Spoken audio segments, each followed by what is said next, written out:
Hello friend, आपका स्वागत है आपके अपने YouTube channel Y K math and science classes में। आज हम आपको लाए मानव जननतंत्र। पिछले वीडियो में आपको बताए थे रिप्रोडक्शन, जिसमें आपको दोनों बताए सेक्सुअल और एसेक्सुअल, मतलब लैंगिक और अलैंगिक जनन पढ़ाए थे। जिसमें हम अलैंगिक जनन को डिटेल से पढ़े थे। मुकुलन जो होता है या कोई भी अलैंगिक जनन बताए, मुकुलन, द्विखंडन, बहुखंडन किस जीवों में होता है, तो वो उदाहरण आप जरूर देख लीजिएगा, बहुत ही महत्वपूर्ण है। तो आज हम देखेंगे मानव जननतंत्र, ह्यूमन रिप्रोडक्शन सिस्टम। इसमें हम सबसे पहले देखेंगे मादा जननतंत्र और फिर देखेंगे हम नर जननतंत्र। तो ये हम फिगर देखते हैं, ये आपका मादा जननतंत्र का है। तो इसमें देखिए आपका सबसे प्रमुख अंग होता है अंडाशय। याद रखना, प्राथमिक अंग, ये मादा जननतंत्र क्या कहते हैं, प्राथमिक अंग, प्राथमिक अंग। तो देखते हैं आपका प्राथमिक अंग होता है मादा जनन का प्राथमिक अंग। इसका काम होता है आपका मादा हार्मोन। मादा हार्मोन देखेंगे एस्ट्रोजन, एस्ट्रोजन और प्रोजेस्टेरोन, दोनों का स्रावन करता है आपका कौन, अंडाशय। एस्ट्रोजन का काम क्या होता है, ये अंडोत्सर्ग को क्या करता है, प्रोत्साहित करता है, और ये क्या करता है, रोकता है। प्रोजेस्टेरोन क्या करता है, अंडोत्सर्ग को रोकता है। ये हम आगे पढ़ेंगे, जब शुक्राणु जनन पढ़ेंगे उसमें पढ़ेंगे इसको डिटेल से।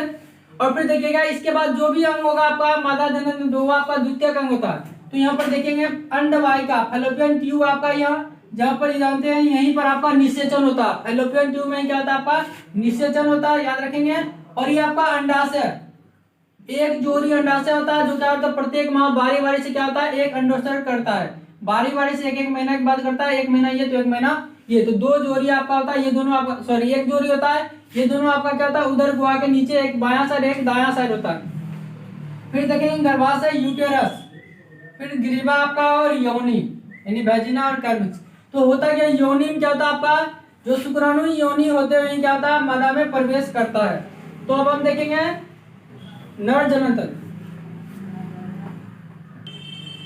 तो नर जननतंत्र देखिए आपका ये चित्र है, इसमें आपका सबसे प्रमुख अंग, इसमें भी आपको पढ़ेंगे।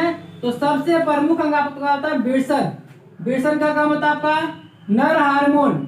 नर हार्मोन आपका होता है टेस्टोस्टेरोन, टेस्टोस्टेरोन का स्रावन करता है। और ये नर युग्मक जैसे कहते हैं शुक्राणु, शुक्राणु का भी निर्माण कौन करता है आपका, बेसन करता है, टेस्टिस करता है शुक्राणु का निर्माण। ये प्राथमिक अंग है, ये क्या आपका नर जनन का प्राथमिक अंग है। ये नर हार्मोन टेस्टोस्टेरोन और शुक्राणु का निर्माण करता है। शुक्राणु जानते हैं नर युग्मक होता है। तो इसमें जानते हैं बेसन, ये आपका शुक्राणु जनन देखेंगे, वो आपका जब युग्मक जनन पढ़ेंगे तो पढ़ेंगे वो कितना डिग्री सेल्सियस तापमान पर होता है। और ये जो शुक्राणु जो होता है आपका निर्माण होने के बाद अधिवेशन में जमा होता है आपका एपिडर्मिस में, ये आपका शुक्राणु जमा रहता है। याद रखना आपको क्या होता है, शुक्राणु कहाँ संचित रहता है, जमा रहता है आपका अधिवेशन में। आपका ये देखिए सबसे ऊपर का जो भाग होता है ये सीसन, जिसको हम कहते हैं पेनिस। और ये आपका जो भी आपका बेसन है, ये आपका शरीर के बाहर होता है, दोनों जंघाओं के बीच में, शरीर के बाहर स्थित होता है बेसन कोष में, स्क्रॉटम जिसको हम कहते हैं। यहाँ पर दोनों क्या होता है आपका, ये सुरक्षित होता है बेसन आपका बेसन कोष में। यहाँ से देखेंगे आपका शुक्रवाहिका, यहाँ क्या करता है, ये शुक्राणु का वहन करता है। और यहाँ पर देखिए ये आपका प्रोटेस्ट ग्रंथि है, जिसको कहते हैं पुरस्थ ग्रंथि या प्रोटेस्ट ग्रंथि। यहाँ से क्या होता है आपका, निकलता है क्या, प्रोटेस्ट रस, जो क्या करता है, एक विशेष प्रकार का जो बीज होता है आपका, बीज में आपका सीमेन, जिसको हम कहते हैं सीमेन, इसमें होता है आपका मुक्त होता है शुक्राणु, शुक्र रस और पुरस्थ रस, प्रोटेस्ट रस जिसको हम कहते हैं। और मुक्त जो होता है बीज का जो एक विशेष प्रकार की गंध होती है, वो आपका होता है पुरस्थ रस के कारण। याद रखेंगे बीज में एक विशेष प्रकार की क्या होती है, आपका गंध होता है, वो होता है आपका पुरस्थ ग्रंथि, पुरस्थ रस के कारण, जिसका स्रावन आपका क्या होता है, पुरस्थ ग्रंथि करता है। और यह जानते हैं ये आपका किडनी क्या करता है, रक्त में क्या करता है, रक्त को शुद्ध करता है, अर्थात मूत्र का निर्माण भी करता है किडनी। तो ये मूत्र संग्राहक नलिका होते क्या होता है, मूत्राशय में आके जमा रहता है। और दोनों क्या आपका जो बीज आता है वो या मूत्र, जो दोनों का एक ही मार्ग है आपका, दोनों का सेम मार्ग, अलग अलग मार्ग नहीं है, दोनों का एक ही मार्ग है मूत्र मार्ग, जिससे क्या होता है आपका शुक्राणु का भी क्या होता है, निष्कर्षण होता है, और आपका मूत्र का भी निष्कर्षण होता है। अब हम यहाँ से देखेंगे पढ़ते ये दोनों हम पढ़ लिया, आगे यहाँ से देखेंगे और इसका आपका डिस्क्रिप्शन बॉक्स में पूरा आपका पीडीएफ का लिंक मिल जाएगा, तो वहां से आप नोट कर सकते हैं। तो यहाँ पर देखेंगे आपका युग्मक जनन, कहते हैं गैमेटोजेनेसिस।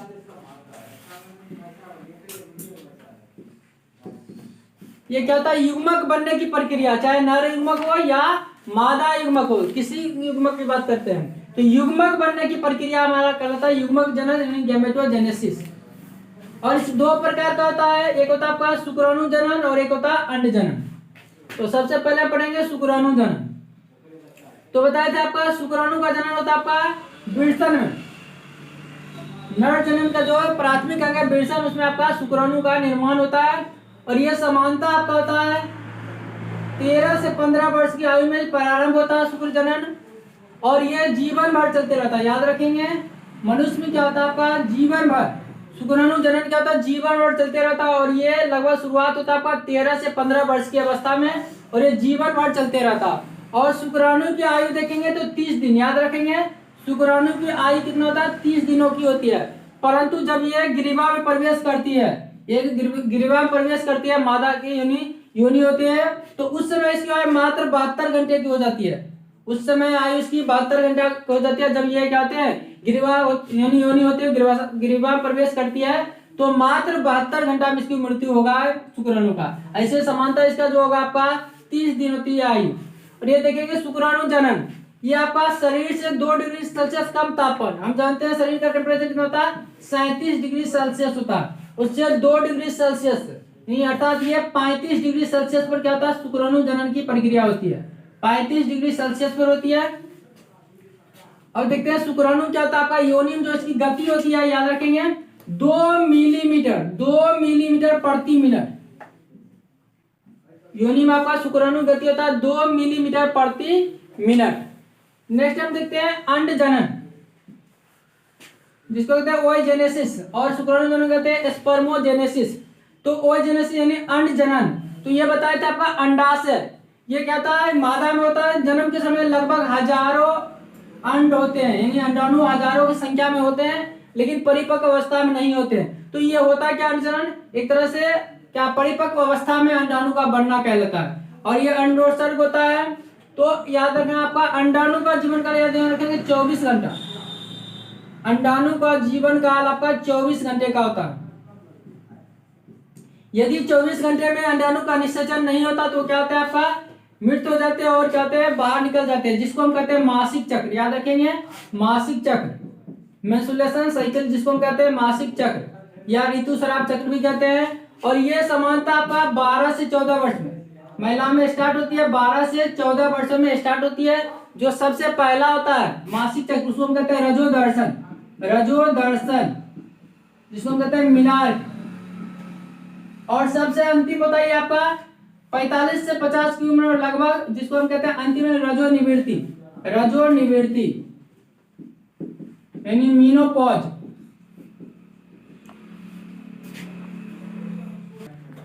तो याद रखना मासिक चक्र के 14वें दिन में क्या होता है आपका एक परिपक्व अंडाणु का निर्माण होता है, एक परिपक्व, जिसको हम कहते हैं अंडोत्सर्ग।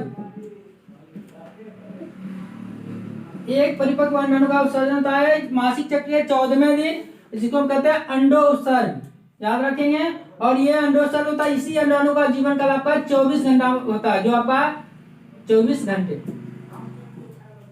और अंडोत्सर्ग को याद रखेंगे एस्ट्रोजन जो मादा हार्मोन है, ये अंडोत्सर्ग को बढ़ावा देता है, मतलब इसके लिए प्रेरित करता है। और पढ़ेंगे प्रोजेस्टेरोन, ये इसको रोकता है, प्रोजेस्टेरोन जो हार्मोन होता है वो अंडोत्सर्ग को रोकता है।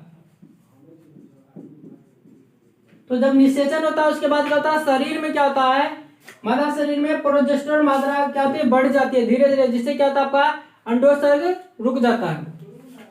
आगे हम देखेंगे निषेचन, जिसको कहते हैं फर्टिलाइजेशन, ये पढ़े थे पिछले वीडियो में। क्या होता है नर युग्मक और मादा युग्मक का संलयन, नर युग्मक और मादा युग्मक का संलयन क्या कहलाता है निषेचन कहलाता है। और ये निषेचन होता कहाँ देखेंगे तो फैलोपियन नलिका में होता है, यहाँ अंडोत्सर्ग होता है और यहाँ पर क्या होता है ये झिल्ली इसको पकड़ यहाँ पर रखे रहता है और शुक्राणु जाता है यहाँ पर आपका यहाँ से चल के आपका बता चुके थे 2 मिलीमीटर प्रति मिनट, इसकी जो चाल होगी योनि में 2 मिलीमीटर प्रति मिनट होता है। शुक्राणु चल के कहाँ पहुंचता है आपका, यहाँ पर गर्भाशय सॉरी फैलोपियन ट्यूब में, जिसको हम कहते हैं अंडवाहिका या फैलोपियन नलिका। वहां पर जाकर नर युग्मक और मादा युग्मक का संलयन होता है, जिससे क्या होता है आपका निषेचन होता है, और निषेचन के फलस्वरूप युग्मनज द्विगुणित युग्मनज बनता है, जायगोट जिसको हम कहते हैं। तो हम जानते हैं क्या होगा, यदि अंडोत्सर्ग हुआ तो उसके 24 घंटे के अंदर निषेचन होना चाहिए, या जब शुक्राणु अंदर प्रवेश किया तो शुक्राणु के अनुसार 72 घंटे के लिए, क्योंकि शुक्राणु का जो आयु होगा योनि में जाने के बाद मात्र 72 घंटा हो जाता है, और अंडाणु का जो होता है जीवन काल 24 घंटे होता है। आगे हम देखते हैं भ्रूणोद्भव, एम्ब्रायोजेनेसिस। ये क्या होता है, निषेचन के फलस्वरूप हम जानते हैं क्या बना है, युग्मनज बना। युग्मनज से भ्रूण का विकास, भ्रूण का विकास क्या कहलाता है आपका, भ्रूणोद्भव कहलाता है। युग्मनज से भ्रूण का विकास भ्रूणोद्भव कहलाता है, एम्ब्रायोजेनेसिस। आगे हम देखेंगे विदलन यानी क्लीवेज। ये क्या होता है आपका, भ्रूण में लगातार होने वाली समसूत्री विभाजन की प्रक्रिया कहलाता है विदलन। भ्रूण में होने वाला लगातार समसूत्री विभाजन की प्रक्रिया कहलाती है विदलन। और ये पहला जो विदलन होता है ये निषेचन के लगभग 24 घंटे के बाद स्टार्ट होती है पहला विदलन। और इसमें क्या होता है, पहला जो विदलन होता है क्षैतिज होता है, इस तरह से एक कोशिका ऐसे। दूसरा जो होता है आपका उदर होता है, इसके बाद का जो भी होता है उसका आपका क्या होता है, सॉरी पहला होता है आपका उदर, पहला याद रखिए उदर होता है, पहला उदर होता है, दूसरा आपका क्षैतिज या अनुप्रस्थ होती है, और शेष जो आगे का विदलन होता है वो अनियमित होता है। मतलब किसी का क्या नहीं होगा, क्या आपका ये नहीं कह सकते क्षैतिज होगा या क्या होगा उदर होगा। और याद रखेंगे यहाँ पर देखेंगे एक कोशिका से दो कोशिका, 2 से 4, 4 से 8, 8 से 16, 16 से 32, 32 से 64 कोशिका विकास होगा भ्रूण का, यह विदलन की प्रक्रिया होती है। और इसी में देखेंगे 8 से 16 कोशिका अवस्था, भ्रूण का 8 से 16 कोशिका अवस्था कहलाता है मोरुला अवस्था, मोरुला अवस्था। और जब भ्रूण का 32 से 64 कोशिका अवस्था होता है उसको हम कहते हैं ब्लास्टुला अवस्था, ब्लास्टुला अवस्था या ब्लास्टोसिस्ट या ब्लास्टोसिस्ट। इसी अवस्था में गर्भधारण होता है, याद रखना है ब्लास्टुला अवस्था में ही क्या होता है, गर्भधारण होता है। आगे हम देखते हैं आरोपण या गर्भधारण, इम्प्लांटेशन। याद रखेंगे ये आपको बताते हैं निषेचन के लगभग 1 सप्ताह बाद होता है ये, जब भ्रूण क्या होता है 32 से 64 कोशिका अवस्था में आ जाता है, यानी ब्लास्टोसिस अवस्था में जब भ्रूण आ जाता है तो वो भ्रूण क्या होता है गर्भाशय की दीवार से जाके चिपक जाता है, क्या होता है गर्भाशय की दीवार से जाके चिपक जाता है, जिसे हम क्या कहते हैं गर्भधारण कहते हैं। और याद रखना ये आपका निषेचन के लगभग 1 सप्ताह बाद होता है गर्भधारण। और यहाँ पर क्या होगा, ये आपका ब्लास्टोसिस्ट का कोशिका 2 भागों में होता है, एक जो बाहरी कोशिका होता है बाहरी जिसको हम कहते हैं ट्रोफोब्लास्ट, ट्रोफोब्लास्ट, ट्रोफोब्लास्ट, और अंतर में होता है कोशिका गुच्छ, कोशिका गुच्छ। तो याद रखना ट्रोफोब्लास्ट जो क्या करता है अपरा का निर्माण करता है, जो अपरा जानते हैं भ्रूण में क्या होता है भ्रूण और मादा के बीच जोड़ी का काम करता है, तो ये आपका ट्रोफोब्लास्ट हो गया।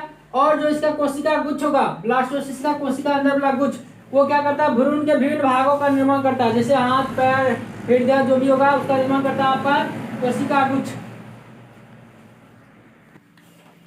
अब हम देखते हैं अपरा, प्लासेंटा,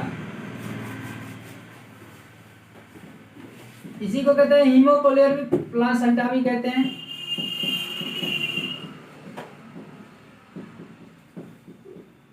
ये आपका क्या था याद रखेंगे माता और भ्रूण कह सकते हैं के बीच जोड़ का काम करता है।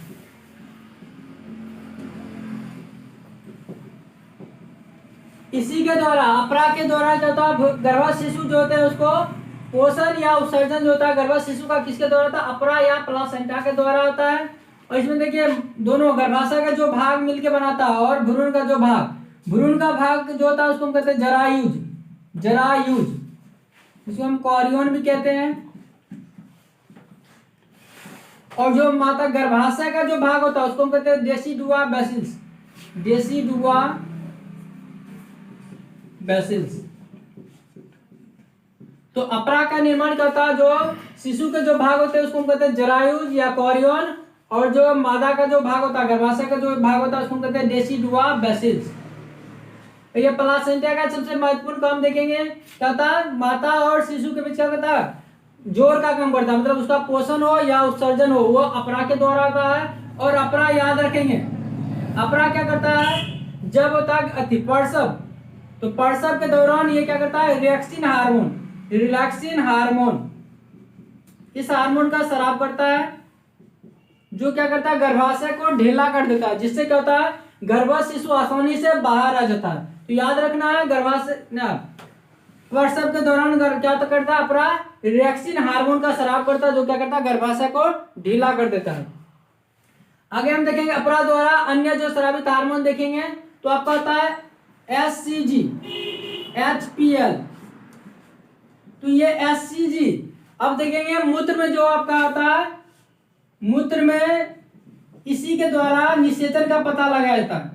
मूत्र के जांच में यदि HCG पाया जाता है, इसका मतलब क्या होता है, वो निषेचन हो चुका है, और नहीं पाया जाता मतलब निषेचन नहीं हुआ। तो गर्भ धारण का पता जो होता है HCG हार्मोन, याद रखेंगे HCG, यहाँ निषेचन का मेन तक क्या हो गया, HCG ये कोरियन होता है, गेनोजेट्रोपिक, ह्यूमन कोरियन गेनोजेट्रोपिक होता है। कोरियन जानते ही होता है जरायुज, तो जानते हैं जरायुज कब बनेगा, अपरा कब बनता है, जब गर्भ धारण हो जाता है उसके बाद अपरा का निर्माण होता है। तो याद रखेंगे HCG हार्मोन कहता है गर्भ धारण की पहचान करने के लिए मूत्र में पाया जाता है ये हार्मोन, यदि पाया जाता है तो निषेचन हुआ यानी गर्भ धारण हुआ है, नहीं पाया जाता तो नहीं हुआ। और दूसरा होता है HPL, और LH भी याद रखेंगे, LH बताते अंडोत्सर्ग को, ये भी अंडोत्सर्ग को बढ़ावा देता है। इससे पहले पढ़े थे एस्ट्रोजन, ये अंडोत्सर्ग को बढ़ावा देता है, और LH भी क्या करता है, अंडोत्सर्ग को बढ़ावा देता है।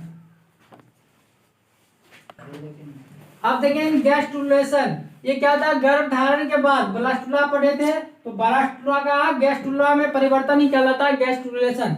इस प्रक्रिया में क्या था, एक गति होती है कोशिका में गति होती है, जिसको हम कहते हैं मॉर्फोजेनेटिक गति।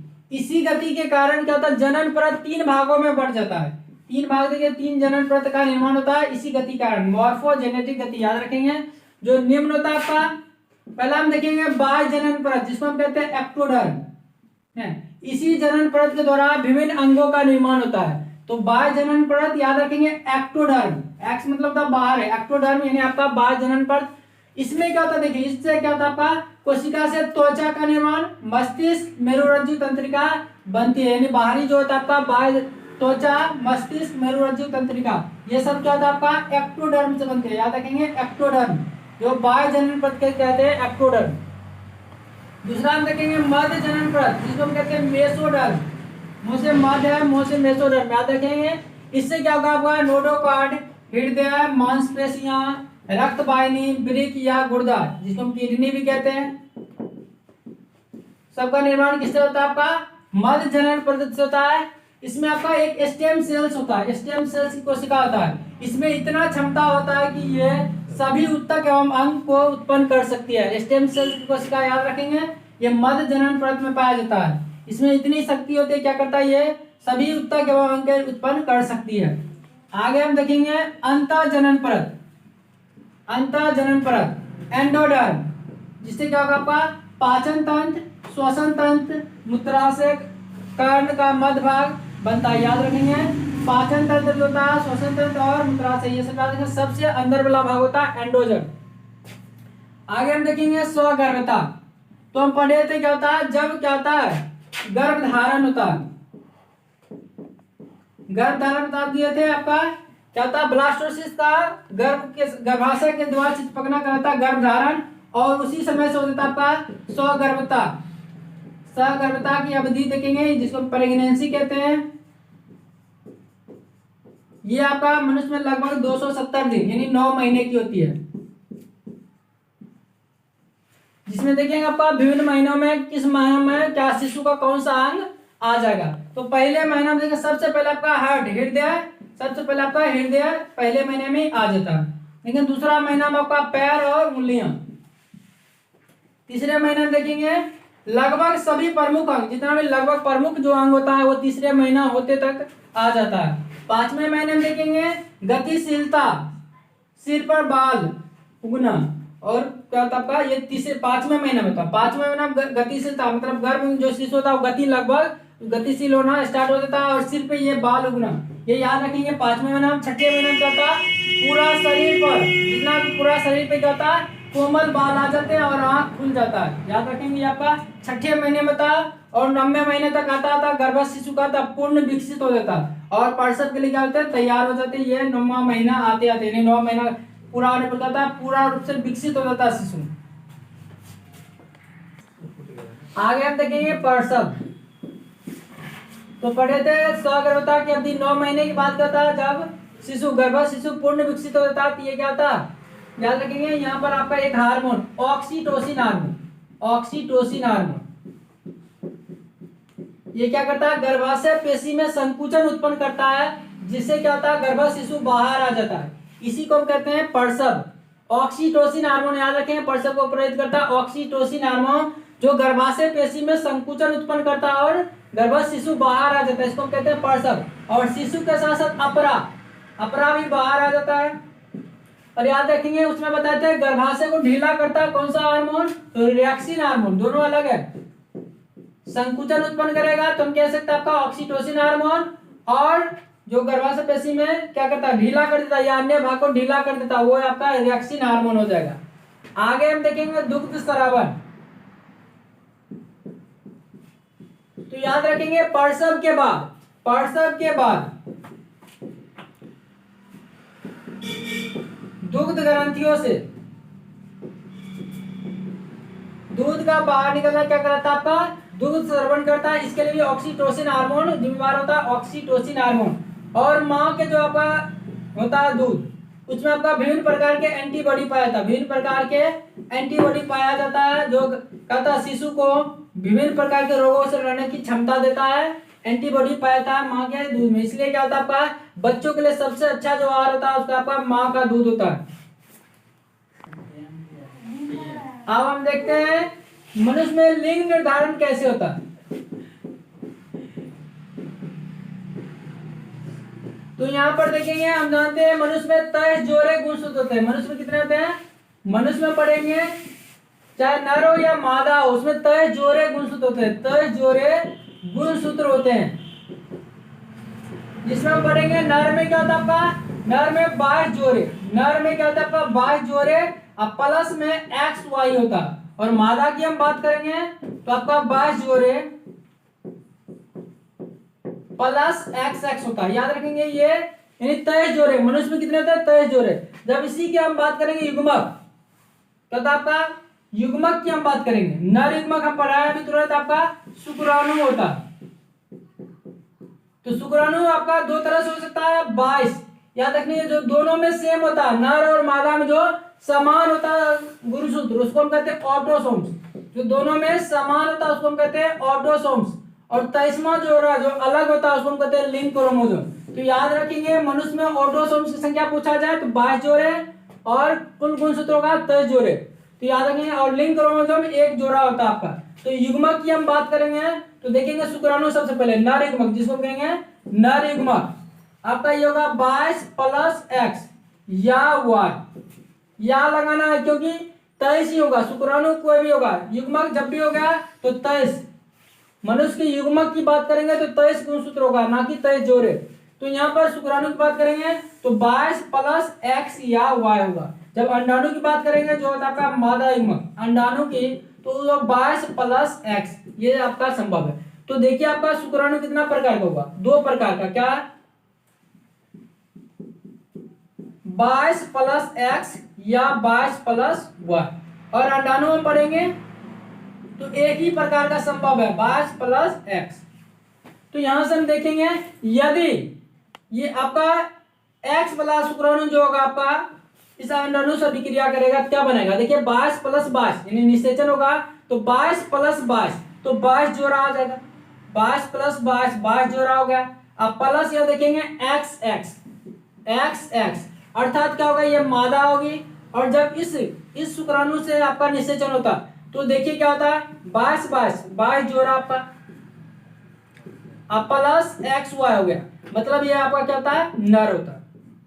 तो याद रखेंगे जो मनुष्य में लिंग निर्धारण था वो शुक्राणु पर होता है, ना कि अंडाणु पर होता है, क्योंकि अंडाणु का आपका सिर्फ एक्स होता है, उसमें वाई होता ही नहीं है। और शुक्राणु की जब बात करें तो एक्स और वाई दोनों होता है। तो किस पर निर्भर करेगा आपका, कहेंगे हम शुक्राणु पर निर्भर करेगा। और दोनों की संभावना आपका 50-50 होता है, दोनों की संभावना आपका 50-50 रहता है। तो इस तरह से आज हम महत्वपूर्ण टॉपिक देखिए मानव जनन तक, इससे संबंधित आपका प्रत्येक आपका कंसेप्ट दिया है। अब नेक्स्ट वीडियो हम इससे संबंधित वैकल्पिक प्रश्न आएंगे, वैकल्पिक प्रश्न ऑब्जेक्टिव प्रश्न देखेंगे और उसमें देखेंगे आप कितने क्वेश्चन बनाते हैं। तो इस तरह से देखें। यदि आपको वीडियो पसंद आया तो हमारे चैनल वाक्य math and science classes like share और सब्सक्राइब जरूर करें। धन्यवाद।